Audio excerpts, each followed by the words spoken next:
This week was Dough Fest, and the torque-iest team won by making Pizza Fritta. It's essentially a fried pizza dough with toppings.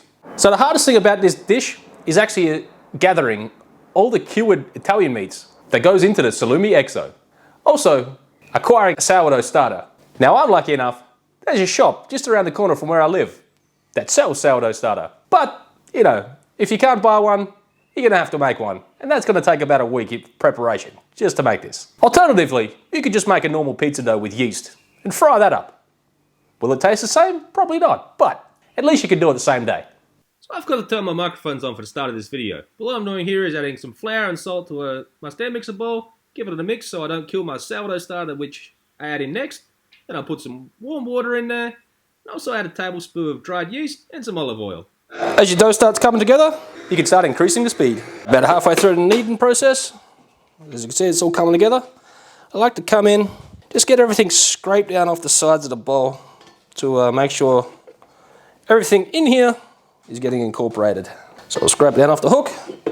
I'll even take it off the stand mixer and then just go around, give everything a good scrape down. Just I like to get under the dough as well, just to make sure there's no dry bits on the bottom, because yeah, at the moment it's looking pretty good. We'll get it back on the dough stand mixer, close it back down, and we'll keep on mixing. If you're interested, I'm using speed 3 on my Kenwood stand mixer. And once your dough's been kneading away and it's nice and smooth, we'll get it all scraped back into the bowl, bung the stand mixer to the side, and we'll get the dough out onto the work surface just for a minute. Once you got it out on the work surface, it's quite a sticky dough. So we're just going to bring it together with our bench scraper. Then to make our lives just a little bit easier, I'm going to get a little bit of olive oil and just put it down on my work surface. Just a touch. We'll get that all rubbed in. And then this is just to help the dough from sticking to the work surface while we bring it into a nice tight little bowl. Now you could use some flour for this, but I find the oil works better. We don't want to introduce too much more flour into a dough. I would say the stickier the dough, the more hydrated the dough, the better the end result. And just a little bit of oil on the board saves it from sticking. We'll get the bowl back, little bit of olive oil, or even some neutral oil, into the bowl. This just helps the dough from sticking inside here. So we'll plop that in. We'll just give it a few tosses around in there, just to get the dough coated. So we've got our dough situated in there. Now, you could put a dinner plate or a tea towel on this, but I find if you're in a bit of a hurry, well, not exactly a hurry, but if you want it to be quicker, plastic wrap. I find that it traps the heat in a little better, and your dough will rise a lot faster if you wrap it in plastic wrap than if you put a plate or something on it.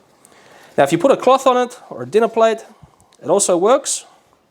It'll just, in my experience, it just takes a little bit longer than usual. So, wrapped it in some plastic wrap. Now we're going to put this in a warm spot to let it proof. For the sugo, we're going to heat a little bit of chili oil in a pan. I'm going to add some onions. We'll just give these a little mix around, get them all coated in that nice chili oil. And we're also going to add some garlic.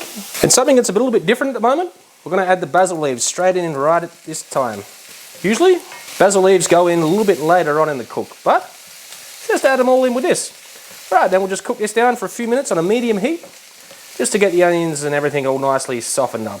Once you've got your onions cooked off a little bit and they're starting to go a bit translucent, shouldn't take but a few minutes, we're going to add in our passata. I also like to add just a little bit of water with the passata and just use that water to wash out the containers. So then we get it all in there. Also at this point, I'm going to add in some caster sugar, then we'll get that all nice and mixed in. Then we're just going to bring that up to a gentle simmer. Once you got it up to a nice gentle simmer like that, we're going to lower the heat to a low. Now I'm going to mostly cover, and that's just going to help it, you know, from spitting everywhere. Now we're going to leave this on this low heat, simmer away for about 45 minutes to an hour. All right, to make this Salumi XO, I think I pronounced that right, Salumi. Close enough. All right, we're going to add all our different types of meat. We got some nduja, guanciale, prosciutto, pancetta. All goes into a blender. Then, onions and garlic, anchovies, and we've got to get some chili oil in there, so I'll just get my scale out because I don't want to overdo it on the oil. Got some chili oil, and then we'll finish it off with some olive oil. All right, once we got it on the blender, pop the lid on, and we'll blend this into a nice paste. As always, the customary scrape down is required during this process. So I'm having a bit of a hard time to get this to blend into a paste. So I'm just going to add a little bit of water to get it to start vortexing. And then once I get this on the stove and start cooking it out, it'll boil away all that water. So don't worry about it being a little bit too thin at this stage. Now I probably added a little bit more water than I intended to, but it's going to be alright because the next thing to do is get this into a pan. I'm just going to add my sauce to it. So I've got this on a medium-low heat, and we're just going to put this comically oversized mesh lid on top to let all the steam escape, because I did add quite a bit of water to that to get it to blend into a nice paste. So we're going to let this go for about an hour or so until it darkens in colour and gets a nice jammy consistency. My dough's been proven for about 50 minutes now to an hour, and it looks a little something like that. So I'm just going to weigh my dough, and then we're going to divide it into 10 equal portions. So we'll just scoop that out, tear out my scale, and plop it back in.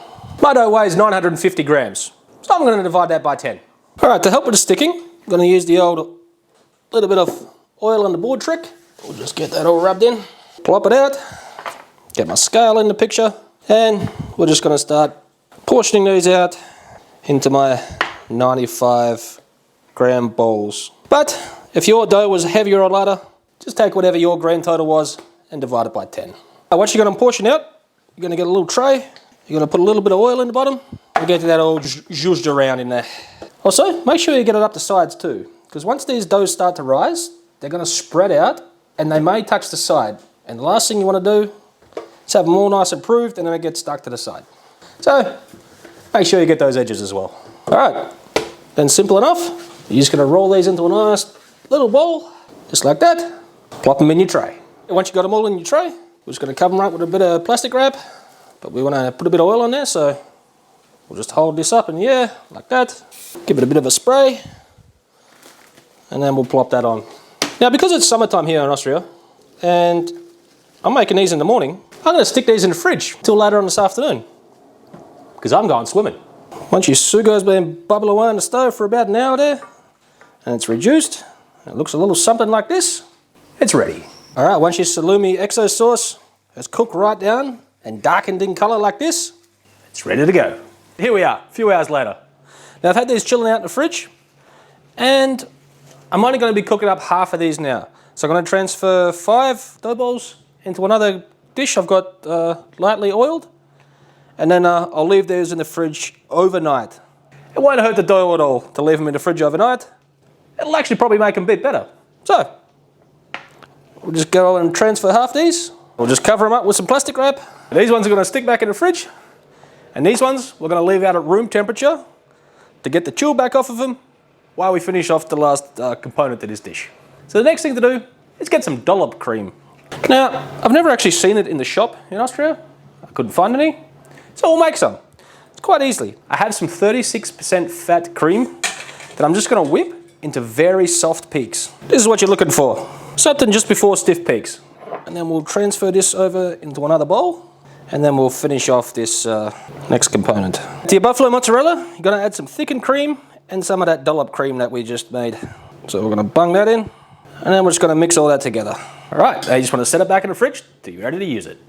So I've had my dough sitting out on the bench here for, I don't know, about an hour and a half. I'm just going to put a little bit of olive oil on my hands to stop the stickage when I stretch this dough out. So I'm just going to pinch off one of these doughs, and we're going to try and keep the air in as much as we can, which it just deflated completely. So we're just going to stretch this out. We stick it into some 180 degree preheated oil. Alright, so you plop it straight in the oil, and now we're going to cook this for about 2 minutes aside, and we're going to baste it in the middle so it, cooks. So after 2 minutes, we flip, and we cook it on this side for about 2 minutes. Make sure we're putting some hot oil in the middle here so it cooks. Alright, after about 2 minutes on the other side, you want to take it and let it drain on some paper towel. While it's draining on some paper towel, just hit it with a little bit of flaky salt. This one we're going to put in without stretching it out too much. We're going to plop it in pretty much just normal, and we're not going to cook it as long. Also, this bubble, we're going to pop that. Alrighty, I'm still going to spoon it, but I'm only going to cook it for about maximum 1.5 minutes on each side. Now this one was only in there for about, I would say, 2 minutes maximum for the whole thing. So now we're going to take that out, and then we're going to let this one drain. So far, this one's been the best success out of the whole 3. Now it's time to build these bad boys up. I think it is also worth a mention because it doesn't actually say it in the recipe, but I did season this sugo to my liking. Obviously, you put as much salt in as you feel like you need to. Now we go down with our cheese element, the stracciatella, or however you pronounce it. Stracciatella. Stracciatella. Stracciatella. Stracciatella is what my camera lady's telling me. She's not Italian either, so, you know, that also could be wrong. Now, I think another thing to note is with this, me adding that much water to it might have changed the consistency a little bit, because mine didn't turn into like a jammy consistency, more like a sandy consistency, but it still tastes pretty damn good. So we'll blop a bit of that on here and there. Right, then we'll just chuck a couple of basil leaves on for garnish. Also, before I take a bite, I think it's worth a mention that I also live rather close to a pizza shop that makes Pizza Fritta. So let's see how mine compares. Now this dish was meant to be made to be eaten at a night market. If I was strolling around somewhere in Melbourne, it doesn't necessarily have to be Melbourne, any city for that matter, and they were serving up this, I sure as hell would buy one, and I'm pretty sure that's why this team won.